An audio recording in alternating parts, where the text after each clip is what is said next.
Hey guys, Road Warrior back here. I recently just picked up some a lure I didn't have in the Blaze the Maze. I did take first there, and my buddy JL there in third kind of followed along as I was playing, and it did help him as well on hook size, that sort of thing. So congratulations to him as well. Moving on here to the actual run, I wanted to talk you through a few things. Sometimes you got to realize, and you guys that fish for these things in free mode, more times than not, other than the Big Brother competition, the Blaze the Maze and Don't Boil Me Shark are both in those dreadful peaks sometimes, and it can be miserable whether you want to, try a 8-0, 10-0, 12-0, 14-0. Again, the big difference in free mode, I usually like to pick the Great Shark Peak back when I farmed them, either with a lure or an actual float rod. I would say even a bottom rod, you can still get them, but it's, you're using that good peak, and I would use a barbless 10. And a lot of times what I'll do, even the last time I took first in this, as I'm highlighting that nice, really small one, I usually start out with a 6-0. Sometimes I'll go over to 12-0 and just kind of see what I can get. I think, in my opinion, a lot of this will hold true the majority of the time after fishing for shark a substantial amount of time. I couldn't even tell you how long I sit and farm these things. It's just one of my favorite things to fish for in the game in general, more so with a lure than a float rod. But I just kind of wanted to show you this. In other words, the count could be, it usually goes like young, common, or young, trophy. Sometimes it'll go young, common, and then trophy. If you're following along with what I'm saying, is I usually try to find a spot that seems active. If you can start that out with a smaller hook size, more times than not, you can get just a fish to spawn a little quicker, and you can kind of tell, in other words, across the board here at the Amazon, or in most cases for the shark, you'll find you could have, what an insta spawn or a one-time shark, or you could find 3, 5, or 7, that sort of thing. So what you're kind of wanting to do, in my mind, is to go through each spot, and that's kind of what I did here. I moved along after I went to, falling along young, common. Over here, I'm even at a spot. I see this swim away, after which I'm thinking to myself, okay, trying to determine if that was just a quick spawn or an insta spawn. So what I do here is I just cast out, again, just trying to save yourself time as you're going. These things can be very, very difficult on these peaks. Now again, I've done this as the second or third time I think I took first in this, but this is I think the second clip only that I put up on it. Again, what I'm doing there, I'm just testing my other markers over here just to see, and staying with the 6-0, trying to see if I'm going to get a quick spawn again. If I don't get a quick spawn, I'll change baits out and just see if another one's going to spawn back or not. If you're following along again, try not to overcamp a spot unless you know that you're getting shark quick. And then from there, you can decide whether you want to go, 6-0, 6-0 if you're following along with 1-2 shark, and see if you can get that third one. Then sometimes you can gamble, go up with a bigger hook if you want, but you do run the risk of swimming off no matter the hook size. Now from here, I'm just going on with my gut. I'm just looking for a next spot. I'm going to stick with a 6-0, how quick a bite I can get. And this has happened to me before, even in free mode.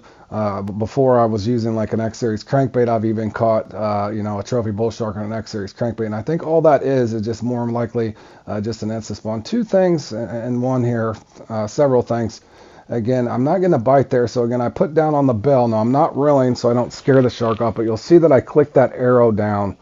Again, I've said that before on my shark guide. And I'm just pulling this back looking for a bite. Number two, if you look really closely here in a second, I already knew this was going to be a good sized shark just by the size of the fin. Watch the fin. See the fin sticking up there to the left of the bobber.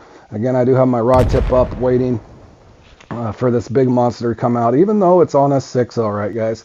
I do think hook sizes matter in the game. There's a lot of research I guess you could still do, but you can catch big fish with a small hook and vice versa. We all know that, but I would say if you're struggling with some of these peaks, downsize your hooks a little bit, test it out. Again, following along with what I'm saying here.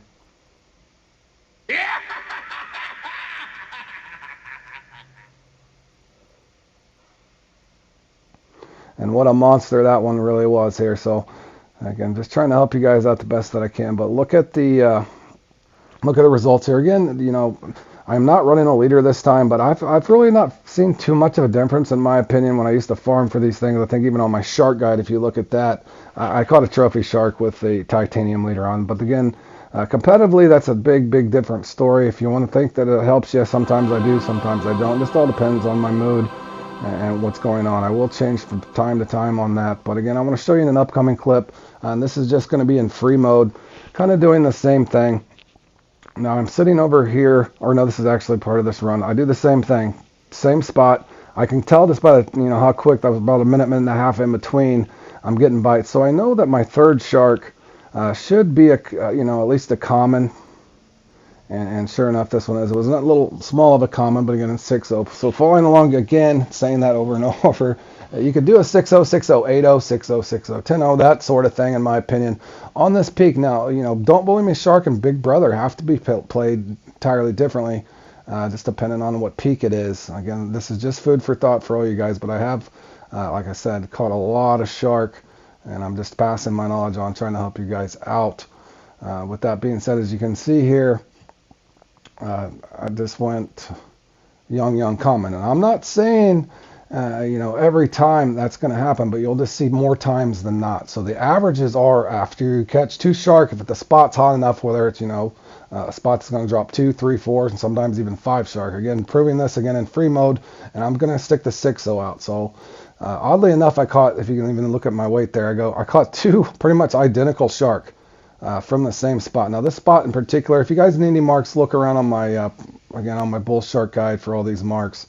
I did put all these up here, but you'll see, oddly enough, 2 154s. Going from my 854 to 900 and something there. Now this spot in particular, I know it's I give it a little bit of time, but just again, fishing for these things so long, I know if I'm not going to get one here, just simply, this is in real time. I'm not even editing this. Watch me just go around, watch the timestamp. No tricky editing put into this, but day 1, 7:05 a.m. Watch me pull right around this corner.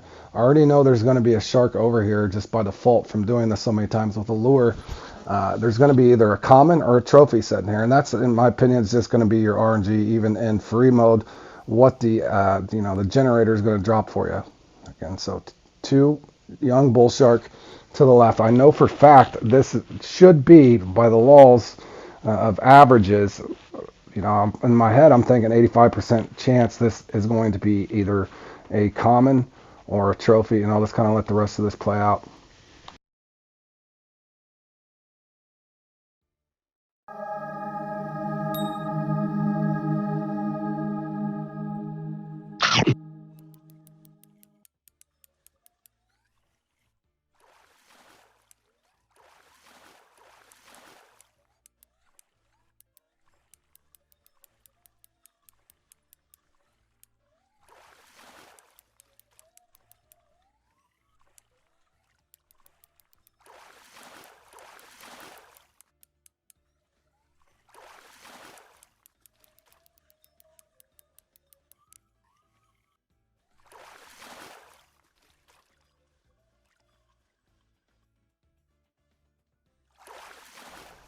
Okay, guys, leave a like if this does help you out. And again, guys, don't hesitate to try this stuff out for yourself. That's a 300-pound shark off a 6-0 on the same peak as Blaze the Maze. Take care, guys.